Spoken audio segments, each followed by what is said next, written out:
बड़ी खबर, बड़ी जानकारी आ रही है, उसका रुख यहां पर कर लेते हैं। तो बड़ी खबर, बड़ी जानकारी आपको बताने जा रहे हैं। आ रही है समृद्ध हरियाणा कार्यक्रम, कांग्रेस के निलंबित विधायक शामिल। ये इस वक्त की बड़ी खबर। सरकार ने 5 निलंबित विधायकों को शामिल किया है। अंबाला जिले में शैली चौधरी होंगी शामिल, जानकारी मिल रही है।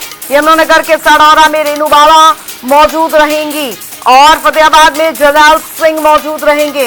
ये बड़ी खबर आपको बता दें। पलवल में मोहम्मद इलियास और नूह में मोहम्मद इलियास मौजूद रहेंगे। समृद्ध हरियाणा कार्यक्रम, कांग्रेस के निलंबित विधायक इसमें शामिल रहेंगे। सरकार ने 5 निलंबित विधायकों को बुलाया है। आपको बता दें अंबाला जिले शैली चौधरी भी शामिल होंगी।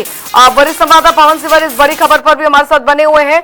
पवन, समृद्ध हरियाणा कार्यक्रम में कांग्रेस के निलंबित विधायकों को भी शामिल सरकार द्वारा किया गया है, ये बहुत महत्वपूर्ण जानकारी आ रही है। जी बिल्कुल, निश्चित तौर पर आज एक बड़ा कार्यक्रम जो है वो स्वस्थ हरियाणा समृद्ध हरियाणा के नाम से पूरे प्रदेश में आयोजित किया जा रहा है। और इस कार्यक्रम में हरियाणा के मुख्यमंत्री नायब सिंह सैनी पंचकुला में आयोजित राज्य स्तरीय कार्यक्रम में मौजूद रहेंगे। इसके अलावा प्रदेश के अलग अलग जिलों में तमाम जो सरकार के मंत्री हैं, केंद्र के जो मंत्री हैं, राव इंद्रजीत सिंह है, कृष्णपाल गुर्जर हैं, उनकी भी जिम्मेदारी तय की गई है। वो भी अलग अलग जिलों में होने वाले कार्यक्रम में रहेंगे। लेकिन इस कार्यक्रम में जो खास बात है वो ये है कि जो 5 कांग्रेस के निलंबित विधायक हैं उनको भी इस कार्यक्रम में शामिल होने का निमंत्रण जो है वो दिया गया है। अब देखना यही है कि किस किस मंच पर जो वो ये विधायक जो वो नजर आने वाले हैं। क्योंकि आज जो कार्यक्रम है उसमें फतेहाबाद में जो जिम्मेदारी है वो सरकार की तरफ से कैबिनेट मंत्री कृष्ण बेदी की है। कृष्ण बेदी के साथ वहां पर जो अन्य नेता मौजूद रहने वाले हैं विशिष्ट अतिथि के तौर पर, उसमें विशिष्ट अतिथि की सूची में रतिया के विधायक जरनैल सिंह को शामिल किया गया है।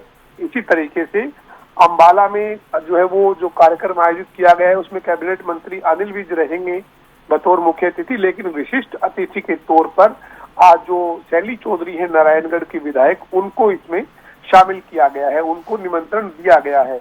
इसी तरीके से यमुनानगर में जो कार्यक्रम है उसमें हरियाणा के कृषि मंत्री श्याम सिंह राणा बतौर मुख्य अतिथि पहुंचेंगे। लेकिन यहाँ विशिष्ट अतिथि में सडौरा से रेनू बाला को भी निमंत्रण मिला है। ऐसे ही जो कार्यक्रम नूह का है, नूह में मोहम्मद इलियास को विशिष्ट अतिथि की सूची में रखा गया है। और पलवल में गौरव गौतम वहां पर मुख्य अतिथि रहेंगे, लेकिन विशिष्ट अतिथि के तौर पर वहां पर कांग्रेस के निलंबित विधायक मोहम्मद इस्राइल को बुलाया गया है। तो इन 500 विधायकों को सरकार के कार्यक्रमों में निमंत्रण देकर विशिष्ट अतिथि के लिए बुलाना अपने आप में एक बड़ा जो वो संकेत दे रहा है। क्योंकि सीधे तौर पर अब ये बड़े कार्यक्रमों में, सरकारी कार्यक्रमों में विधायक जो हैं, जो कांग्रेस के निलंबित विधायक हैं, ये अब नजर आना शुरू होंगे। अच्छा, जाहिर तौर पर अब ये इस तरीके का एक सरकारी निमंत्रण यहाँ पर कांग्रेस में निलंबित विधायकों को मिलना राजनीतिक हलचलें इसमें जरूर बढ़ा दी हैं। और अगर ये शामिल होते हैं तो जाहिर तौर पर अब जो प्रतिक्रियाएं जरूर आनी स्वाभाविक रहेंगी विपक्ष द्वारा। बिल्कुल, निश्चित तौर पर हरियाणा में जो राज्यसभा का चुनाव हुआ था, 2 सीटों पर चुनाव था, 3 उम्मीदवार मैदान में थे और दोनों सीटों पर जो है वो एक बीजेपी की दावेदारी मजबूत थी, एक पर कांग्रेस की गणित के मुताबिक दावेदारी मजबूत थी।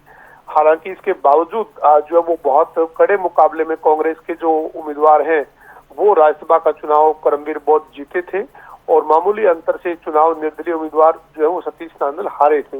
लेकिन इस चुनाव में कांग्रेस में भीतर घात खुलकर सामने आया था। 9 वोट कांग्रेस के जो है वो इधर से उधर हुए थे, जिसमें से 5 वोट क्रॉस वोट जो है वो हुए थे, 4 वोट जो है वो कैंसिल हुए थे। कांग्रेस के 4 वोट कैंसिल हुए थे, उस मामले में तो खुलकर नाम किसी का सामने नहीं आया। लेकिन जो 5 क्रॉस वोट थे उस मामले में कांग्रेस नेतृत्व ने कार्रवाई की और 5 विधायकों को निलंबित पार्टी ने किया। और इसी के बाद अब ये 5 विधायक जो है वो लगातार सरकार के साथ सुर में सुर मिलाते हुए नजर भी आते हैं। आज के कार्यक्रम में जब ये विशिष्ट अतिथि के तौर पर सरकार के कार्यक्रमों के मंच पर दिखेंगे तो स्पष्ट होगा कि ये जो वो पूरे तरीके से अब सरकार के साथ चलने का मन जो है वो बना चुके हैं। और इस मामले के बाद अब आरोप प्रत्यारोप जो है वो भी देखने को मिलेंगे, क्योंकि कांग्रेस के नेता पहले से ही इन 500 विधायकों पर हमलावर रहे हैं। और ऐसे में आज के कार्यक्रम के बाद एक बार फिर से इस मामले में आरोप प्रत्यारोप जो है वो शुरू होते हुए नजर आएंगे। आप इस खबर पर नजर बनाए रखिए, हम आपसे आगे भी अपडेट लेते हैं। बहुत बहुत शुक्रिया पवन सिवर इस तमाम जानकारी के लिए। तो कांग्रेस के ये निलंबित विधायकों को सरकार द्वारा ये कार्यक्रम में आमंत्रित किया गया है। हालांकि राजनीतिक हलचल इसमें जरूर बढ़ती नजर आ रही है।